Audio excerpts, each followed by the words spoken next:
Episode 28 budget. Ishan की फालतू बकवास सुनकर अनन्या अपना और समय बर्बाद नहीं करना चाहती थी। वह ईशान को वहीं छोड़कर आगे बढ़ गई। ईशान ने अब तक जो भी किया था वो सब अनन्या को परेशान करने के लिए था। उसे जाता देख उसके फेस पर बड़ी सी स्माइल आ गई। वो एक बार फिर उसके पीछे जाने लगा। अरे यार, मेरे लिए तो रुको। अनन्या रुको, मेरी बात तो सुनो।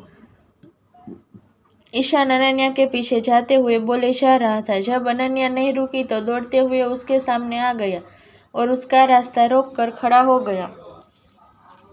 अब ना चाहते हुए भी अनन्या को रुकना पड़ा। उसने आंखें चढ़ाकर ईशान को देखा और शांति से कहा, कहो क्या कहना है तुम्हें।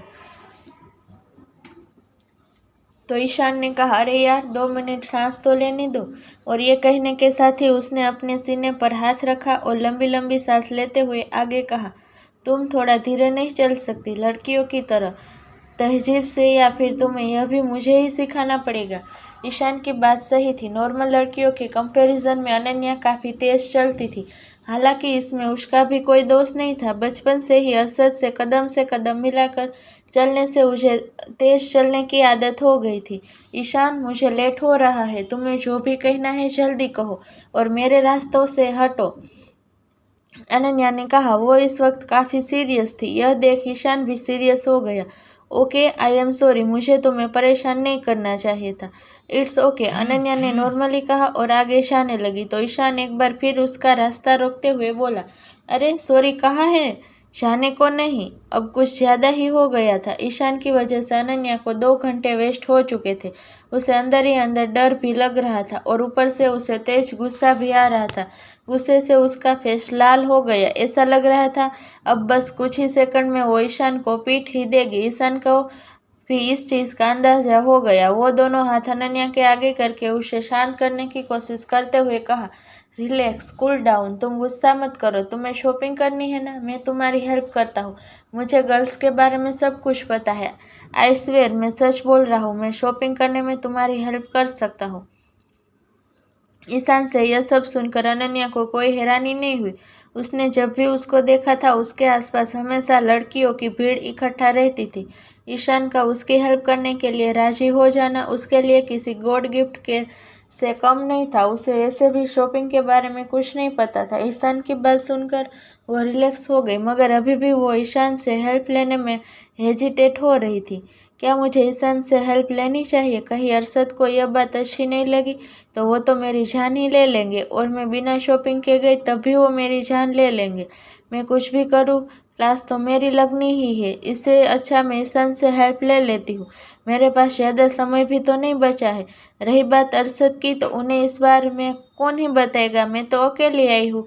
अगर उन्हें पता भी चल गया तो मैं उन्हें सॉरी बोल दूँगी। अनन्या को ख्यालों में गुम देख ईशान उसके सामने चुटकी बजाते हुए बोला, इतना क्या सोच रही हो? शॉपिंग में हेल्प करने के लिए कहा है, तुम्हें डेट पर चलने को नहीं, जो इतना घबरा रही हो। यह सुनकर अनन्या ने अपना मुंह टेढ़ा कर लिया और सिर झुका लिया और फिर ईशान का मजाक उड़ाते हुए बोली, बंदर जैसे तो शक्ल है तुम्हारी। कोई पागल ही होगी जो तुम्हारे साथ डेट पर जाना पसंद करेगी। उसने बहुत धीरे से अपनी बात कही थी, जिस वजह से ईशान उसकी बात नहीं सुन पाया। कुछ कहा तुमने? ईशान ने पूछा तो अनन्या ने ना में अपना सिर हिला दिया। ईशान ने इस बात पर ज़्यादा गौर नहीं किया और पूछा, वैसे तुम्हें लेना क्या है? तो अनन्या ने कहा, मुझे फॉर्मल ड्रेसेस लेनी है। तो ईशान क्यूरियोसिटी के साथ बोला, फॉर्मल ड्रेसेस? तुम्हें फॉर्मल ड्रेसेस की ज़रूरत क्यों पड़ गई? अगर मैंने इसे अभी बता दिया कि मैं इसकी कंपनी में इंटर्नशिप करने वाली हूँ तो यह फिर से शुरू हो जाएगा। यह सोचते हुए अनन्या ने ईशान को देखा और कहा, ईशान, अगर तुम्हें मेरी हेल्प नहीं करनी है तो मुझे बता दो। कम से कम मेरा टाइम तो वेस्ट मत करो। मैं खुद अपना काम कर सकती हूँ। ईशान को समझ नहीं आया उसने ऐसा भी क्या पूछ लिया। अनन्या उस पर इस तरह भड़क रही है। उसने तो सिंपल सी एक सवाल किया था। अगर उसे नहीं बताना तो मना भी कर सकती थी। उसने इनोसेंट सा फेस बनाकर कहा, मैं तो बस इसलिए पूछ रहा हूँ क्योंकि फॉर्मल ड्रेसेस कई तरह की आती है। तुम्हें किस तरह से फॉर्मल ड्रेसेस चाहिए? Party wear formal dresses, office where formal dresses, या फिर किसी और ओकेशन के लिए? अब जाकर अनन्या को ईशान के कहने की मतलब समझ आया। उसने कहा, office where formal dresses. Okay, मेरे साथ चलो, ईशान ने कहा तो अनन्या बोली, ई ईशान, एक और बात, मुझे यहाँ की सबसे सस्ती और अच्छी वाली फॉर्मल ड्रेस चाहिए। सबसे सस्ती और अच्छी? ईशान ने पूछा। अनन्या ने बड़ी मासूमियत से हाँ में सिर हिला दिया। तो ईशान ने फिर एक बार पूछा, तुम्हारा बजट कितने तक का है? तो अनन्या ने कहा 25 से 30,000। यह कहते हुए उसकी आंखों में चमक और होठों पर बड़ी सी स्माइल देखी जा सकती थी। उसके लिए 25 से 30,000 कोई छोटी रकम नहीं थी।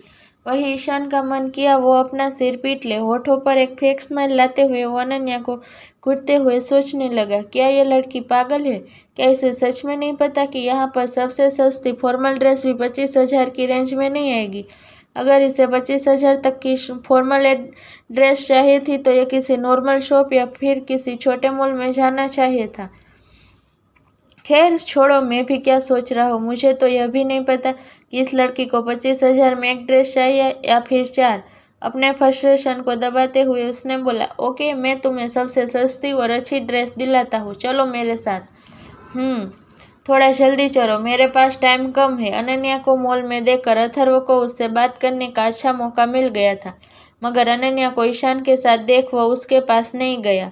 नैना देसाई भी शॉपिंग करके अपनी सेक्रेटरी के साथ शोरूम से बाहर आई और दरवाजे पर ही उसे अथर्व मिल गया। उसने कहा, mister Atharva, you suddenly came out of the showroom. Everything is all right? या एवरीथिंग इज ऑल राइट। यह कहते हुए अथर्व की नजर शॉपिंग बैग पर गई। Are you finished your shopping? Atharva ने पूछा। वो और यहाँ नैना देसाई के साथ अपना टाइम वेस्ट नहीं करना चाहता था। वैसे तो यह वहाँ आना भी नहीं चाहता था, मगर दादाजी के कहने पर उसे मजबूरी में नैना देसाई से मिलने के लिए हाँ कहना पड़ा। उसे आज के आज ही डिज़ाइन का मैटर क्लियर करना था और इसके उसे नैना देसाई से बात करके उसे पुलिस कंप्लेंट वापस लेने के लिए एग्री करना था। उसने कहा, अगर आपकी शॉपिंग कंप्लीट हो गई तो हम बात कर सकते हैं।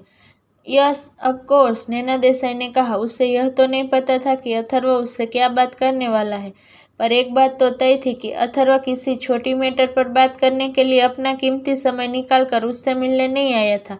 बात कुछ ज़्यादा ही बड़ी थी, तभी तो सिंघानिया परिवार के बड़े बेटे को उससे मिलने आना पड़ा, वह भी एक मॉल में। अथर्व ने अपने असिस्टेंट देव को टेबल बुक करने के लिए पहले ही बोल दिया था और अभी वह रेस्टोरेंट की तरफ ही जा रहा था कि तभी उसके असिस्टेंट का कॉल आया। कॉल रिसीव करने के कुछ सेकंड बाद ही अथर्व का चेहरा डार्क हो गया। उसने गुस्से में अपनी हाथों की बंद कर ली मुट्ठी और उसे अपने गुस्से को दबाते हुए बोला, मुझे नहीं पता तुम यह कैसे करोगे। तुम्हारे पास सिर्फ 10 मिनट है उसे कन्विंस करने के लिए। यह कहने के साथ ही अथर्व ने कॉल डिस्कनेक्ट कर दिया और फ़ोन को हथेली में कसकर दबा लिया। इसका मतलब वो यहाँ अकेली नहीं आई है, तुम उसके साथ आई हो, अथर्व ने कहा और उसके फेस पर एक कड़वी मुस्कान ने जगह बना ली। मॉल में आने से पहले ही अरशद ने पूरा रेस्टोरेंट खाली करवा दिया था और इसके साथ ही उसने अपने क्लाइंट्स को भी मीटिंग के लिए वहीं बुला लिया था। मीटिंग करीब 10 मिनट पहले ही ख़त्म हो गई थी और अभी अरशद क्लाइंट के साथ लंच कर रहा था, या यूँ कहे वो यह सब टाइम पास करने के लिए कर रहा था। डेनियल अरशद के पास आया और झुकते हुए उसके कान में बोला, बॉस, अथर्व सर नैना देसाई के साथ आए हुए हैं और उन्हें अर्जेंट में एक सीट चाहिए। अरशद को यह सुनकर हैरानी नहीं हुई, जैसे उसे इस बारे में पहले से ही सब पता हो। उसने बस में जवाब दिया। असिस्टेंट देव काफ़ी घबराया हुआ था। उसे अभी काम का ज़्यादा एक्सपीरियंस नहीं था। वह कुछ महीने पहले ही अथर्व का असिस्टेंट बना था। उसने अथर्व के शॉर्ट टेम्पर होने के बारे में बहुत सुना था। हर वक्त काम और नॉर्मल दिखने वाला अथर्व असल में किसी डरावने सपने की तरह था। देव को डर था कि कहीं उसकी नौकरी ना चली जाए। वो बस किसी भी हाल में अरशद से एक बार बात करके उससे रेस्टोरेंट की एक वीआईपी सीट बुक करनी थी। इसके लिए उसने डेनियल को मनाने के लिए काफ़ी मिन्नतें भी की थी। मैं 2 बार क्लियर करना चाहती हूँ।